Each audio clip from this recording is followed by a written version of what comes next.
Alexandre Garcia, qual que é o balanço que você faz dos primeiros 16 meses de mandato do governo Bolsonaro? Você acha que a gente tem algum clima para aprovar uma reforma administrativa, uma reforma tributária ainda esse ano? Nesse momento, o clima é de tratar da emergência. Os filhos do Bolsonaro ajudam ou atrapalham o governo do pai e o futuro do Brasil? Qual que é a influência que o Olavo de Carvalho exerce sobre o presidente e a sua equipe hoje? Não tenho a menor ideia. Como é que o presidente Jair Bolsonaro pode influenciar nas eleições municipais de São Paulo e do Rio? O que começou na noite do dia 31 de março de 64 foi um golpe ou não? E você acha que nós tivemos uma ditadura militar no Brasil ou não? Seu canal chegou a 1 milhão de inscritos. Você já ganhou a placa de ouro? Você pretende voltar algum dia para a TV?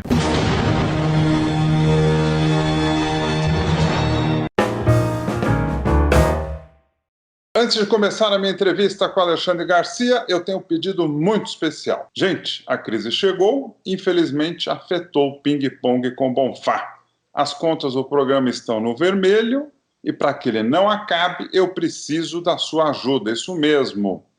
Faça uma doação no endereço da campanha no Vaquinha aí que está na sua tela. É vaca.me 964801.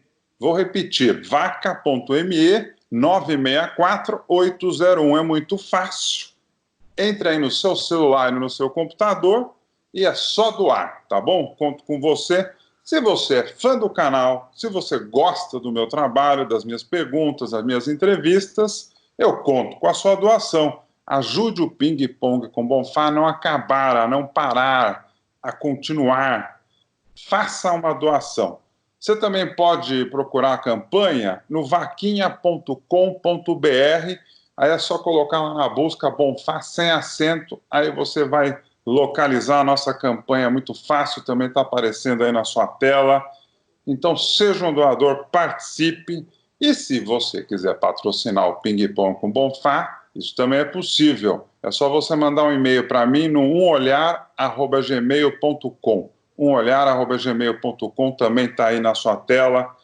Aí a gente conversa e vai ser um prazer ter o seu patrocínio aqui no programa. Estou passando o chapéu mesmo, viu, gente? A crise chegou, apertou e eu não quero parar o programa. Adoro fazer, então conto com a sua ajuda e o seu apoio nesse momento difícil. Qual que é o balanço que você faz dos primeiros 16 meses de mandato do governo Bolsonaro? Um choque para quem estava acostumado com a moleza, né?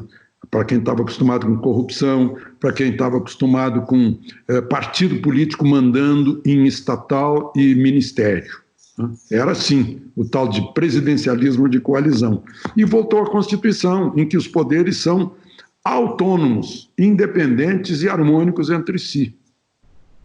Tirando a fofoca de lado, os mexericos da Candinha, o presidente da Câmara, o presidente do Senado, o presidente do Supremo e o presidente da República têm tido encontros com a maior harmonia, cada um na sua, um não se mete no outro. Né? Tem gente reclamando, o presidente não interferiu na votação tal. Não, não interferiu. Então, temos essa separação de poderes, né? Por mais que a oposição fale, não consegue falar de corrupção, que era uma coisa muito fácil de falar logo ali, porque tinha muita corrupção. Né? Enfim, foram 16 meses de choque para quem estava acostumado com outro Brasil. Chegou um novo Brasil, né, levando a sério a família, né, os valores, a ética, o combate à corrupção, as leis, a separação de poderes, né, e a jurisdição de cada um. O presidente cuida do poder executivo e dos ministérios. Né. O presidente da Câmara cuida da Câmara, o presidente do Senado cuida do Senado, os dois juntos cuidam do Congresso, o presidente Dias Toffoli é presidente do Poder Judiciário, né? E as coisas funcionam desse jeito. Né? Agora, quem perdeu a eleição, mas não aceita que tenha havido sequer eleição, né? Que não se conforma do alto de sua arrogância, que não tenha convencido o povo a segui-lo, né? Essas pessoas, essa gente aí, é um monte de gente que acha que Meu Deus, como é que esse Bronco aí nos derrotou? Né? Quer dizer, será que a gente é tão imbecil a ponto de um Bronco nos derrotar? E o sujeito tem que aceitar isso. Né? Então, e essa é a grande oportunidade. Esse vírus aí é a grande oportunidade para destroçar a economia e mostrar que o governo é um desastre. Você acha que a gente tem algum clima para aprovar uma reforma administrativa, uma reforma tributária ainda esse ano? Nesse momento, o clima é de tratar da emergência. A emergência é saúde e economia. Derrubou-se o clima das reformas. É por isso que tem tanta gente aí tentando maximizar a crise. Os filhos do Bolsonaro ajudam ou atrapalham o governo do pai e o futuro do Brasil? Eles querem ajudar, mas muitas vezes atrapalham. Em que sentido? Nas declarações, na presença na internet, muitas vezes. Qual que é a influência que o Olavo de Carvalho exerce sobre o presidente e a sua equipe hoje? Não tenho a menor ideia, tem que perguntar para o presidente e a sua equipe. Eu não posso saber. Como é que o presidente Jair Bolsonaro pode influenciar nas eleições municipais de São Paulo e do Rio? Participando como participou. Aliás, por coincidência, os dois governadores foram eleitos por ele, né? Então, ele tem muita força no eleitorado. O candidato que ele apoiar, certamente, se houver eleição municipal, certamente vai ter um handicap muito grande. Nós estamos gravando essa entrevista no dia 31 de março. Nessa data, o vice-presidente da República, Hamilton Mourão, usou sua conta no Twitter para publicar uma mensagem falando o seguinte, abre aspas, há 56 anos as Forças Armadas interviram na política nacional para enfrentar desordem, subversão e corrupção que abalavam as instituições e assustava a população. Com a eleição do general Castelo Branco, iniciaram as reformas que desenvolveram o Brasil, fecha aspas. Você concorda com ele? Concordo. Aliás, eu tenho alguma coisa que eu não concordo. As Forças Armadas intervieram. Eu acho que antes da intervenção foi da Igreja Católica, dos grandes jornais, do povo que foi para a rua. Aí o Olímpio Mourão Filho desceu lá intempestivamente de Juiz de Fora e aí era o fato consumado. Né? Foi por aí.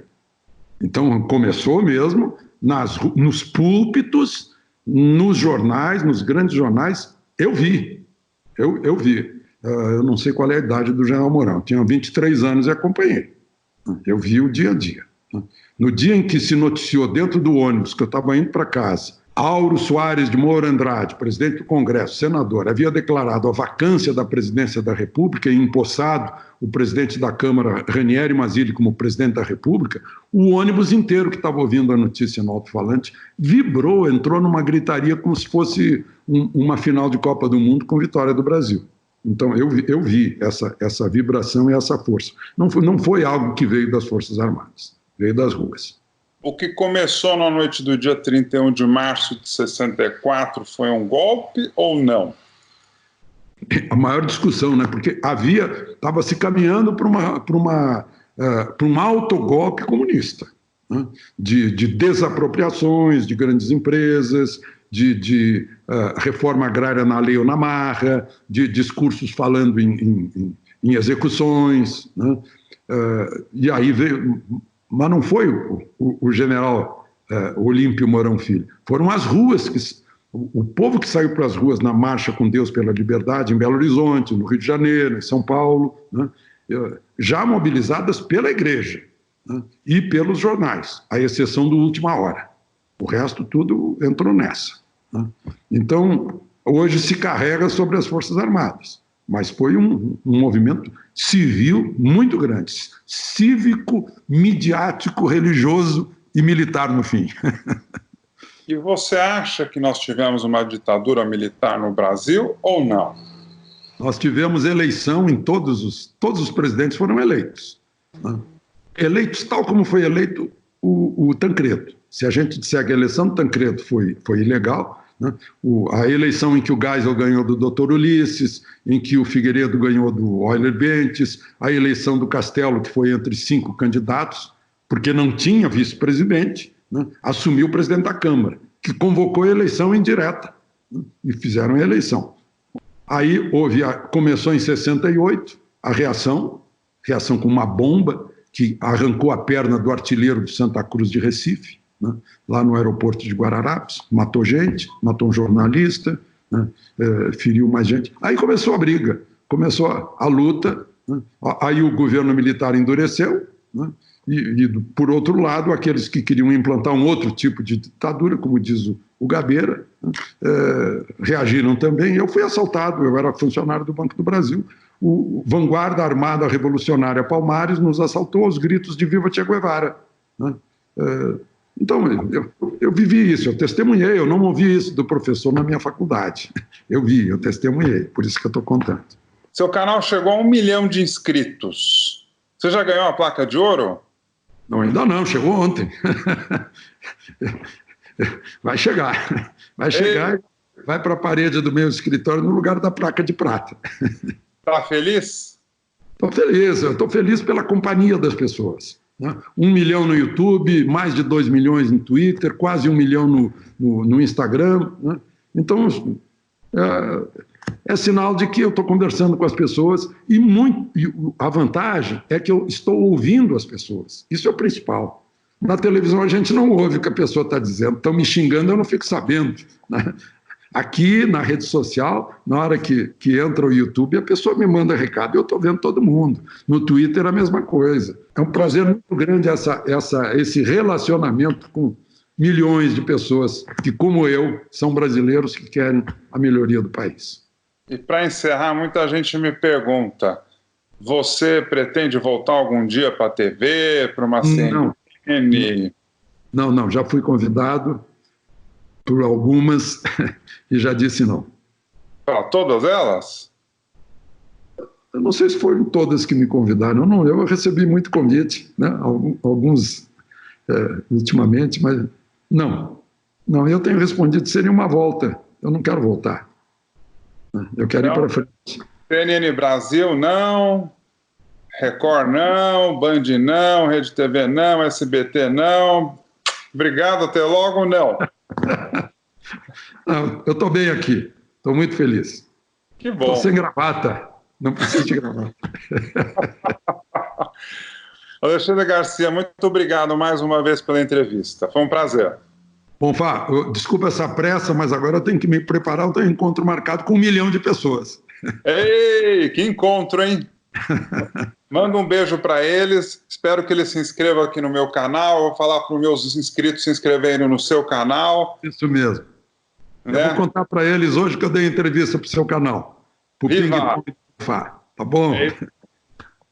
Um beijo grande, um grande abraço. Tchau para todos, obrigado. Curtiu essa entrevista? Ah, que bacana, temos muitas para você assistir. É só clicar nesse retângulo para você ver a próxima entrevista. Aí não se esqueça de se inscrever aqui no Ping Pong com Bonfá. Tá vendo esse círculo com a minha cara? Só clicar aí para você ficar sabendo das novidades do talk show